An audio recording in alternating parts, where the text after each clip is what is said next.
Hey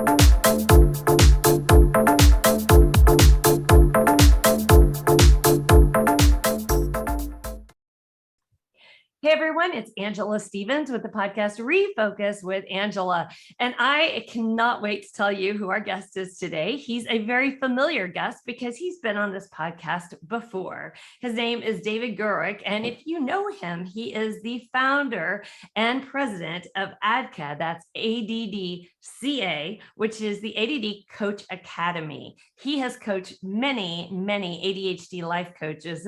And I think you're going to be so excited to learn more about what he's doing, what he's up to, and how things have changed for him and how his company is growing. So David, thank you so much for joining us today. Always a pleasure to be here with you, Angela. Always. Awesome. And I told him our last time that we had met, we actually played with the whole Zoom, and we had like mustaches and berets, and I'm going to bring him out. So you'll see it on this next podcast. So anyway, so the reason that I wanted to bring David back, first of all, is he is a great guest that I just enjoy so much. I connect with him greatly because we have so many things in common. I have to remind him that I'm ADHD. Joking. Anyway, but today we are talking about something that's so important because here we are amongst coming up on the fall of the year. People are going back to school. Kids are going to high school. Kids are going to college. Kids are graduating. Kids are making a change to move. And so what we've heard from a lot of our researchers, that parents have really struggled with some of their kids that have ADHD and making the change from high school to college to life. And so that's what we're going to focus on today. So thank you so much, David, for joining us. By the way, is this a topic that's pretty popular in some of the things that have come up in your coaching with some of the students you have? Oh God, yes. I would say transitions are one of the biggest challenges for all people with ADHD. Transitioning cognitively from day to day, from task to task. We were talking about a brain wiring that is challenged by distractions.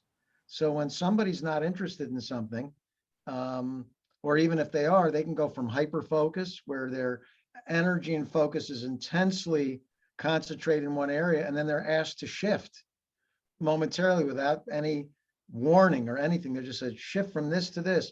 That's like asking a person with ADHD when they're hyper focused on a project that they're working on, and then they barge in and say, honey, get ready. You got 5 minutes to get ready for the party. You're going to create World War III. I mean, it's just the way it is. So transitions day to day are hard, but then transitions from larger transitions, bigger time frames from high school to college, where a kid may have had her mom or dad as their executive function.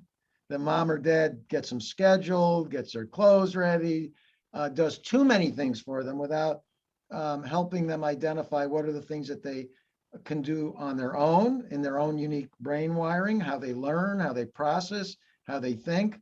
And because the pressure is so high to get through high school, mom and dad tend to take care of these things. Then they go from high school to college where mom and dad aren't around anymore. And their executive function manager, mom or dad, that did scheduling, that took care of the clothes, that took care of the bills, that took care of getting to class, all these things are no longer there. And they can't even get out of bed. They're so immobilized. And it's kind of emotionally overwhelming for them. One of the things that I hear a lot is, parents, we're not trained. I have ADHD and I'm a parent, but we're not trained on this part, right? We're not trained on how to help our kids function to the next level. And something that I've heard over and over is that ADHD kids sometimes are not ready for going to college for that first year. Is that true, or is that based on the students that you worked with? Well, so there's chronological age and then there's neurological age. Chronological age is the age you're born with. You may be 21 out in the real world physically, and that's what people, how old they say you are. But when it comes to executive function, the ability to pause, pay attention, organize, prioritize, make decisions, research shows that they're 3 to 5 years behind their peers. And that's been my experience. Now, that doesn't mean in all realms, all domains of executive function. It means in certain realms, they may be stronger, and in certain realms, they may be exceptionally weak. That's the paradox of ADHD. You're either really good at something or you're really lousy, and there's no in between. Well, the same is true of executive function. And so a kid in high school that has not been given, so let me put it this way. Um, the way kids with ADHD process information, I'm not talking about learning styles, because learning styles don't work. Learning styles are a concept that has been well accepted that don't work in the schools where the teacher observes the kids and how they learn. You can't observe a kid externally and tell how they organize, how they prioritize, how they make decisions, how they learn. You have to do that through a process of exploration and discovery. And so one of the things that's super important to do that we do with our kids that we work with and adults is to start from a place of strength. You don't ask a kid what their weaknesses are and try to make them better. So you're not good at reading, or you're not good at organizing, you're not good at prioritizing. And you say to the kid, let's figure out how to do that. How are you going to figure out how to do that? You can't even get their brain going because it's a weakness and they're bored. So you have to start from a place of things that they've done that they've done well at. And that's Right. can start from something as, what is it that you have to do when you're playing a video game? Do you use your visual skills? Do you use are you kinesthetic? Do you need to move around? Are you auditory? We have 8 processing modalities that we use. And we refer to processing modalities as the way people learn in all areas of their life, not just academics, because parents are most concerned about academics. But what about being able to keep themselves in a conversation with their friends and not get distracted? That's critical for social life. Or taking a job in the summer where they can't listen to their supervisor because they're distracted. They need to learn from an area of strength what works and then integrate that into their areas of weakness. And that's a whole different mindset that most of the world doesn't think. You're so right. And I've heard over and over psychiatrists that will say, the parents come in and they say, I know what you say, but my kid is different. When he goes to college, he's going to grow up overnight. And many times I hear over and over that didn't happen. Is Oh, that a yeah. true fact? Oh, my goodness, yes. Listen, even kids that don't have ADHD have challenges from high school to college. Sure. Okay.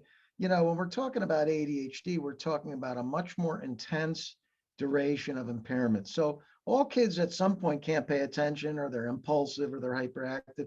But with a kid with ADHD, their ability to attend to the class or the topic and sustain focus long enough is severely impaired.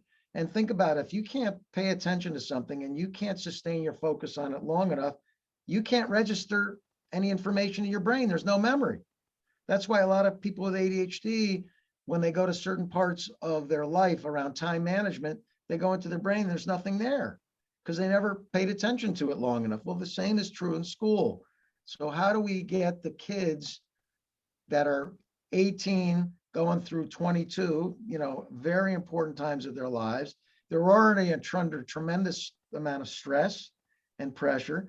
And then you're sending them to a school where most of the time you're putting them in a major that they're not even interested in because the parents think they should go to science or math.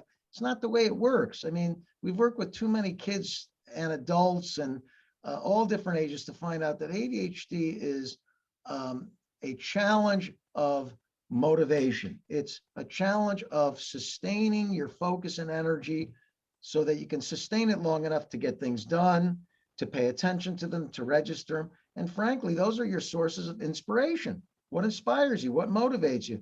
And where are your sources of positive emotion? So think about this, Angela. Has anybody ever asked you in your life, Angela, tell me, do you know where your sources of inspiration are other than work? Nobody comes to you and says, tell me where your sources of inspiration are. Do you know Yeah. who you are? Do you know what makes you come alive? Do you know any memories that you can bring up where you were successful and you felt like you were on top of a mountain looking down and you had a beautiful view and you were empowered? And people don't think of these things. And it's usually later in life. As many people know, I've said on the show, when I found out I was ADHD at 45, and I had 3 businesses. I had so much going on. I hired an ADHD business coach, and that was the best money I ever spent. And I always credit that because I needed the help to sort things out and really look at things differently. But one of the things that the coach said to me, he said, when is the happiest, when have you been the happiest in your life? And I said, now. And I'm 53. So we're kind of like late bloomers in a way. But when you get somebody like that focused and you get them into an area that they really want to work in, they're brilliant. And that is our mission, is to change the stigma of ADHD, because they really are some of the most brilliant people you'll ever meet. Well, and here's the proof in the pudding. If you know who Tom Brown is, Yes. Tom Brown.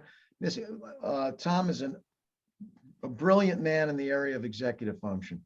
And I got to know him over years, but he wrote some terrific books. And in his book, he said, and working clinically with a lot of kids and adults and teenagers, all ages, that had ADHD, he said, when they find their strengths and their areas of interest, that he sees no challenges in executive function in any domain.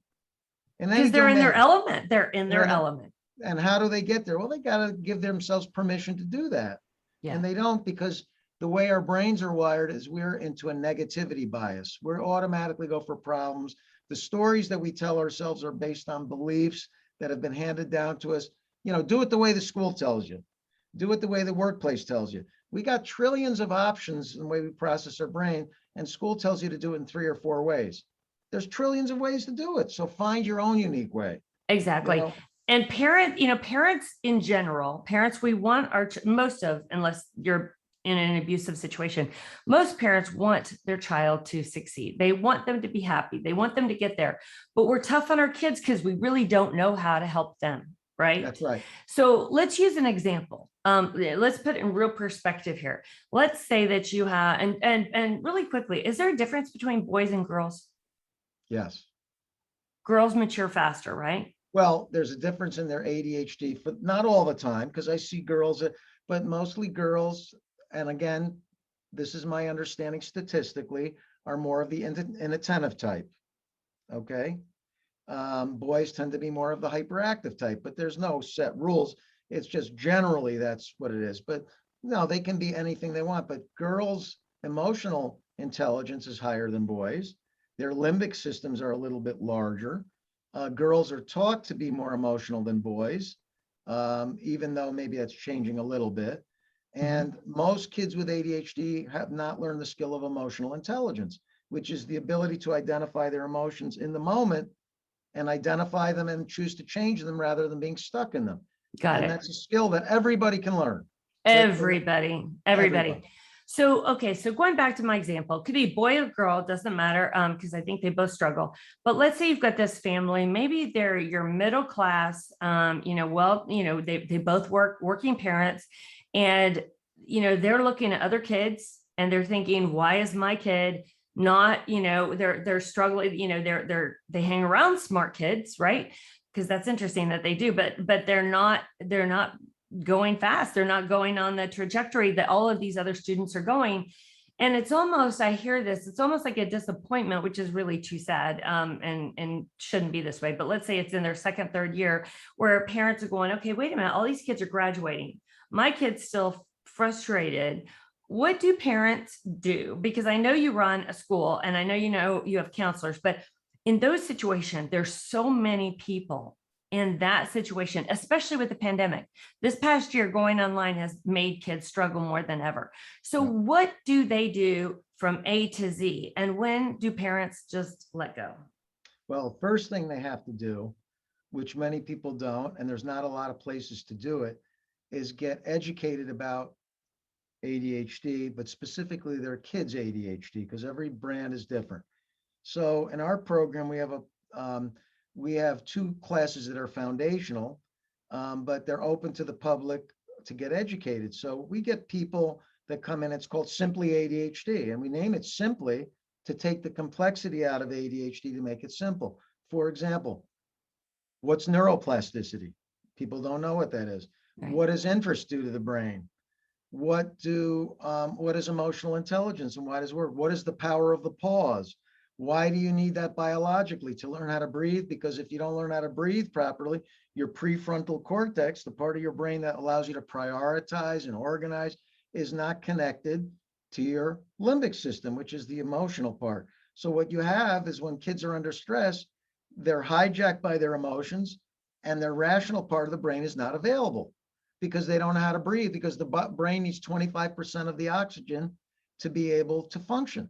So Right. we get kids who are all stressed out, parents who are all stressed out, and maybe those parents have ADHD themselves. So you got this vicious cycle.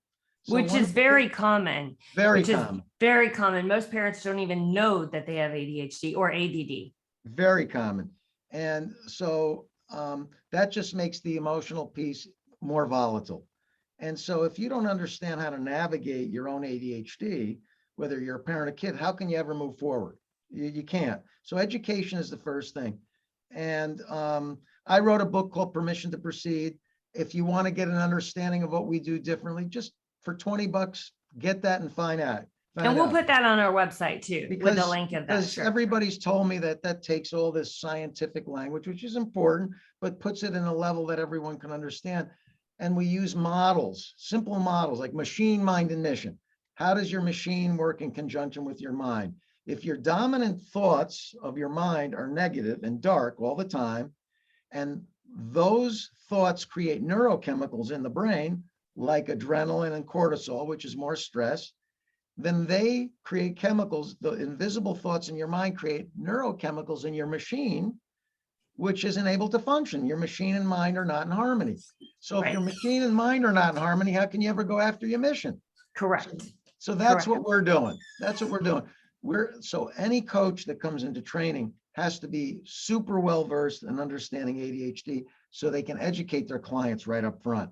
But parents can take that class, adults can take that class, kids can take that class, but they have to be willing. It's 13 90-minute sessions, they're recorded, and there's lots of great information there. But what everybody tells us when they come out, it's not a lecture. Barbara's been teaching this. This is a practical course that helps people identify where it's showing up, because ADHD is situational. In certain situations, a kid in high school may have never been identified and that they do anything well. So they have this story that everything they do stinks. So they go into college that way.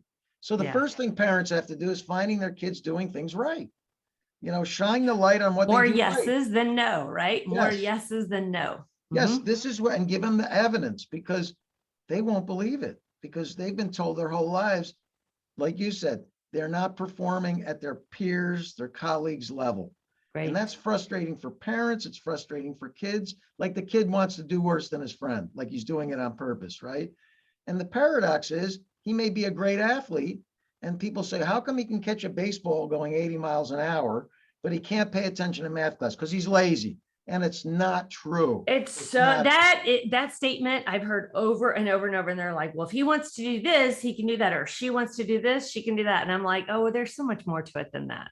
Way more. And what it is, it's listen, people with ADHD, kids especially, are seeking stimulation, dopamine. They'll do anything to get the dopamine going in their brain. Yeah. And so that's why they play video games when they're bored. That's why they daydream in class when the math teacher is putting them to sleep, because he's so boring and he doesn't engage them. Okay. And so teachers, 25% of the people that come in our program are teachers, because they see the problem in the school systems, how they're not engaging. That's awesome. I mean, that's really awesome. Yes. So, okay. So first of all, so we'll talk about your school in a minute, but if somebody has a son or daughter and they want to reach out to get the help, you have a list of counselors, right? That or not coaches. I'm sorry, coaches that you can get them assigned. And it's not an easy thing. It's a process, right? You interview both, or so you make a match, a better match for that child, and figure out what's really going on with them, right? Yes. Okay, yes. cool. And they're all, and the important thing is the ones on our site are certified coaches that have gone through extensive training there's basic coaches. They're going to be more expensive than an advanced coach. Advanced coach has twice the number of training and a lot more years. All our instructors are advanced coaches who've taken training. But the point of it is is you've got to interview these coaches because they're all knowledgeable, they're all skilled, but the connection between the coach and the kid is vital. It's vital, vital. 100%. Yeah. Because the kid has to be wanting to do this because you can't make them. You Right. can't.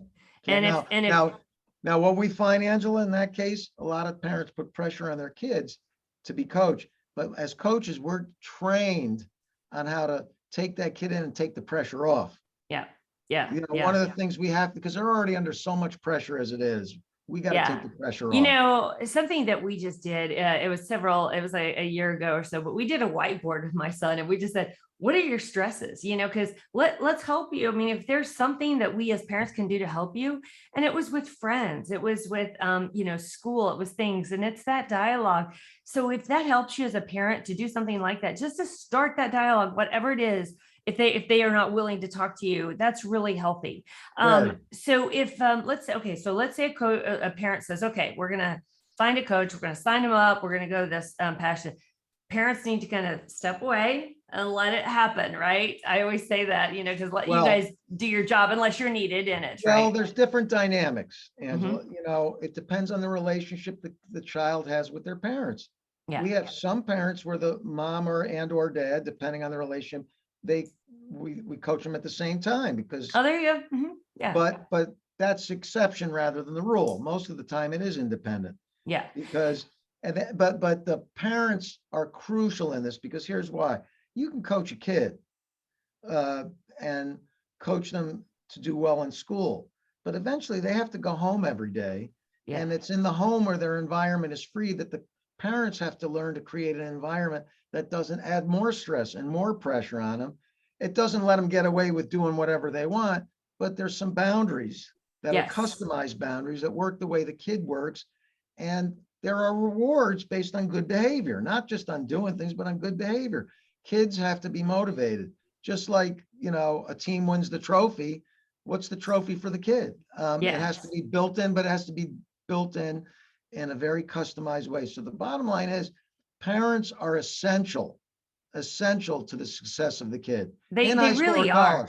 And listen, if they go to college, Angela, and they come back for summertime and that parent doesn't understand that kid's ADHD, that kid's going to digress. Yeah. It's interesting when we took our son to Mizzou, all right. And we said he was going to go into the engineering department. And at the time I said to the group of the instructors, I said, how much do you want to hear from us as parents? And I was really surprised and not surprised, but they said 0. And I was like, wow. And they really don't. Professors don't. They feel like it's their job to grow up. But we're talking about a different group of kids, right? They're not special. They're brilliant, right? But that's really too bad. So it was funny. And the reason you say it, he came home one day during summer and he was driving my car. And I said to him, I said, why did you choose to be an engineer? And I'll never forget, he was driving my car and he looked straight forward.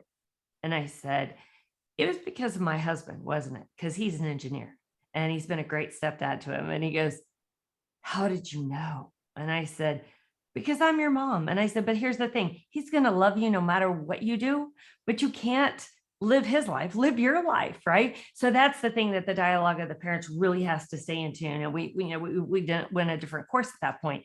So I think that's really important of that ongoing dialogue. But one thing I did want to ask you about that. So let's say they sign up with a coach. How long does so for the parents to understand this, how long does a coaching program last? Can it be all different kinds, or is it 12 months or 6 months or what? It depends on the kids. It depends on the relationship of the parents. It depends. By the way, one thing parents should know, if they do have a close relationship with their kids, they can sign a waiver, or their son or daughter can sign a waiver, because after 18, they're considered an adult. The school is not required to give parents information on that kid. So your own kid can sign that saying that I want my mom and dad to be informed of what's going on. Sometimes, and by the way, I do understand how universities sometimes don't want certain kinds of parents to get involved, that are pushy, that think they know everything that's right for their kid, that dictate rather than collaborate. You know, this wasn't a big group of parents. It was like a huge, so that wasn't, but I understand what you're saying. Absolutely. So as far as the relationship, Angela, it depends. I mean, It's going to be a lot longer than a life coaching program or course, let's say, of sessions than it would be. ADHD is going to be a lot longer. You got more layers to get through, and you got more to learn and more to understand. And it It's could take at least a year. it's At an least a year. investment. It's an It is. investment into your child. And I am big on coaching on that. I advocate it very much. So let's flip the tables. All right. So let's say somebody's listening to this and they say, wow, this is really cool. Maybe I'm a teacher and maybe I want to be a coach, or maybe I want to do this. What do they do? And what makes a good coach? How do they get going with this? Well, what makes a good coach is what you have, Angela. It's called passion. You got to be passionate about working with this population. Yeah. You can make a great living at it, but if you're doing it just for the money, don't come in. Right. You know, this is not what this is about. This is about empowering a group of people. I mean, years ago, I was an executive in an ad agency, and I chose to give that up to go into this because I saw a lot of people suffering around me. And It's a yes, labor of love. This whole it's a labor industry of is love, a and labor of love. it's rewarding not only financially, it's rewarding psychologically, it's transformational. So if you're a teacher, whoever you are, and you go on our site, we have question and answer periods. And tell us you know, your website. I'll write it down, but what is it? www.addca.com, adca.com. You can go on there and two things. Call Stacy. You can make an appointment to talk with me if you're interested. You can go on one of our Barbara, director of training, myself have once a month. We have a Q&A session to answer everything about this. Interview some of our coaches. Call them up. They'll love to talk about it. Ask them what's so great about coaching. But what really makes a great ADHD coach is the ability to look at the greatness in every human being. Not to look at their weaknesses, not to look at the darkness. Yes, you have to understand those, but that's not the place that ignites a person with ADHD. It begins with their passion, their inspiration, the things that they do well that have been buried, and excavate them out. So if you love seeing the best in people and helping them dig that out of the subconscious and make it part of their daily repertoire, then this is something you're going to love. But Right.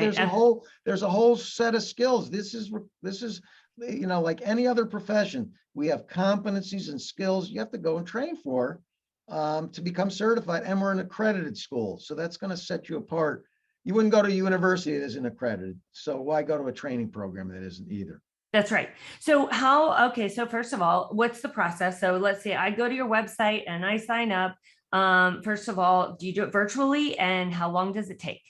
So there's two levels. There's basic and advanced, and you can get certified at each. Basic will take you about anywhere from 9 months to a year and a half, because there's all these requirements. I mean, this is a really disciplined profession. Yes. And you have to demonstrate your skills. It's not like an oral exam where you answer. You have to demonstrate your skills, or we're not going to let you go out into the real world, because we don't want you doing damage. We want you empowering your clients. So we're not going to let you go unless you're ready. And so you have practicums where you practice the coaching. You have to get so many hours working with the client. It's all on the site. I could go into detail, but I would bore you. And we'll put, like I said, we'll put a link on it, but I just want to give a practical idea of what somebody's going into. Because it's almost like you're going to college, or night school, but you're going into a really specialized field.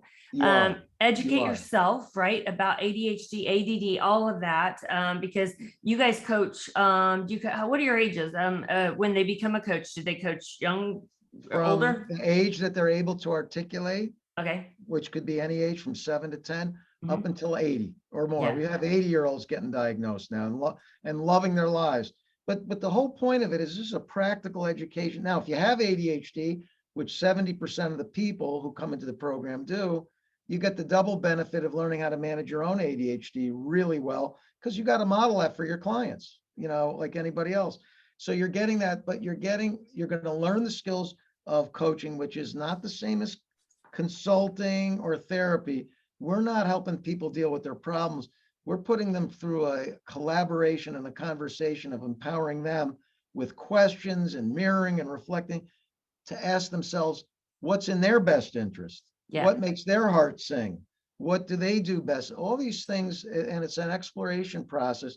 Just fantastic. But it's also a process of self-awareness, learning where your ADHD shows up in strengths and weaknesses, knowing where emotional intelligence is needed, knowing how to pause, because inhibiting is a problem for it. If you can't pause to pay attention to what you're paying attention to, how can you move ahead in the world? I mean, it's paying attention is a huge, huge part of what makes us who we are.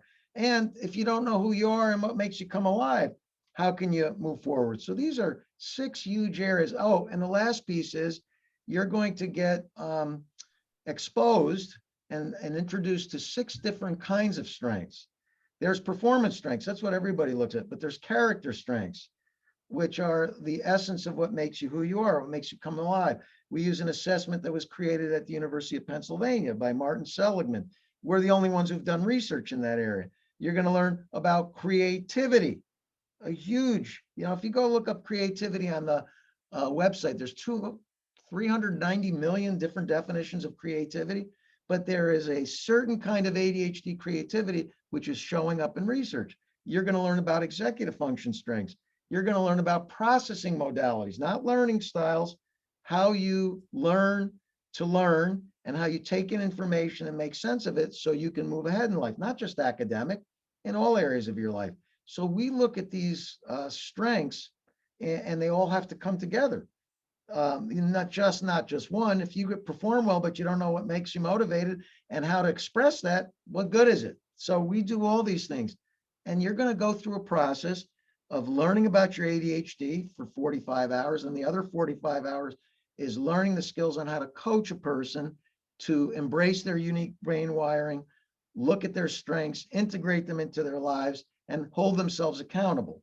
And then there's advanced, which those are the best coaches in the world. All our instructors are advanced. You look at all the top coaches in the world, they're advanced. But there's a lot of coaches that do very well at the basic level. And we have a lot of coaches who do it part-time. Angela, we're living in a world, look at you and I, we like diversity. We don't want one thing. So under my coaching umbrella, I have coaching, I have training, I have teaching, I have I got 5 different areas. And you've been on boards, you've started things in the Senate. I'm just going to put a big shout out here for you because David and I, we've met a couple of times, and I got to tell you, I feel like I've known him forever. He is the easiest person to right talk back to. At you, lady. Right back at Thank you. you. No, I really mean it. He's so fun. He's gonna just talk to you. He's gonna talk to you, and he's not gonna judge you. He's not gonna judge your child. He's going to really lift you up, because being a coach is one of the most rewarding things that you can do. And hiring a coach for your child or your young adult is one of the most rewarding things that you can do. So I can't emphasize how I was so excited to get David back on today, because I really think that there's so many people that he can help, because it's rewarding. Is it not? Listen, I was an executive in the ad agency business for 12 years when I heard of the concept of coaching. It wasn't even credible at that time. And I chose to give up that career to go into this because I asked myself one question: what will happen to me if I don't do this? And what I realized is I was going to die a slow death, staying where I was. And there's many resources too about finding out of ADHD. There's Attitude Mag. There's CHAD, the CHADD organization that you used to be a president of, and used to be the ADA, right? Which is the adult.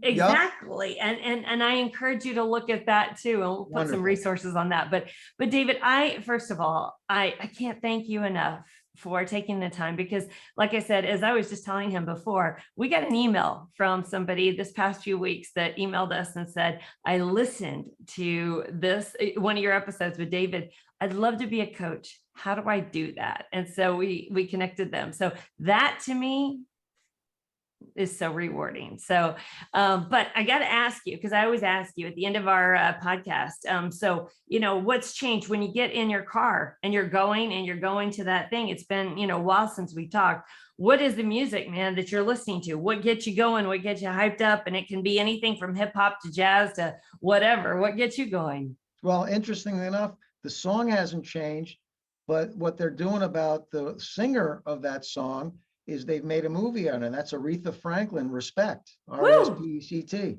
Love Every it. time I hear that song, my brain gets going, and because we deserve respect, and people with ADHD have the need for respect. And when people don't respect them or understand the fact that they are brilliant people, the unique brain wiring, and treat them like they have to be like everybody else, which is the hardest thing in this world, is to not be like everybody else. The hardest thing in the world is to be unique, to have that neurodiverse brain going for you and be yourself. When I hear that song, I know what she had to do to get to where she had to go. And she was a brilliant talent who struggled for many years to get where she got. But her voice is all about passion. It's E- all about it. everybody has a journey, and it's what you do with it, right? And how you respond to what happens to you. And one note I just want to make on this before we end this is that with young adults today, they deal with, I would say, 50% to 100% more stress than the regular kids do. We did a podcast I interviewed my son on what it's like to have ADHD in college. And let me tell you, to all the parents out there, it broke my heart as a mother, but as a professional, I was so profound and so proud of his advice, because he said at the end of the day, he said, in high school, you're branded for whatever you do, but in college, he met somebody new every day. So it really didn't matter. So it's coaches like David and his program that are going to help change that and help give your young adult or your student that empowerment to know that they can be great. And I don't believe this. I know it. I know it. Absolutely. Yeah. Well, thank you again, David. It's always a pleasure, and we'll definitely have you back.